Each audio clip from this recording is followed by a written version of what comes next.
સુરતના સરથાણા પોલીસે છેતરપિંડી કરનાર ઈસમોને પકડી પાડ્યા અને 2016માં ઓલપાડના ફુરસદ ગામે પ્રોજેક્ટ બનાવ્યો હતો। રોયલ રેસિડેન્સી નામના પ્રોજેક્ટ મૂકવામાં આવ્યો હતો અને સરથાણા રોયલ આર્કેડ ખાતે ઓફિસ ખોલી હતી। ઓફિસમાં અનેક લોકોએ પૈસા આપી મકાન લખાવ્યા હતા। સુરતના સરથાણા પોલીસે છેતરપિંડી કરનાર ઈસમને પકડી પાડ્યા હતા। 2016માં ઓલપાડના ફુરસદ ગામે પ્રોજેક્ટ બનાવ્યો હતો અને રોયલ રેસિડેન્સી નામનો પ્રોજેક્ટ મૂકવામાં આવ્યો હતો। સરથાણા રોયલ આર્કેડ ખાતે ઓફિસ ખોલી હતી। ઓફિસમાં અનેક લોકોએ પૈસા આપી મકાન લખાવ્યા હતા। 36 મહિનામાં તમામ મકાનો તૈયાર કરી લોકોને સોંપવાના વાયદા આપ્યા હતા અને 36 મહિનામાં મકાન ન મળે તો ડબલ રૂપિયા પરત આપવાની સ્કીમ આપી હતી। 2019માં પ્રોજેક્ટમાંથી બુલેટ ટ્રેન પસાર થવાની અંગેની જાહેરાત કરવામાં આવી હતી।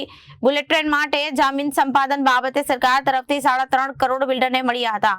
25 થી વધુ લોકોને રૂપિયા પરત આપ્યા વગર છેતરપિંડી આચરી હતી। લોકોએ પોતાની મહેનત આશરે 1.50 કરોડ રૂપિયા મકાન લેવા બિલ્ડરને આપ્યા હતા।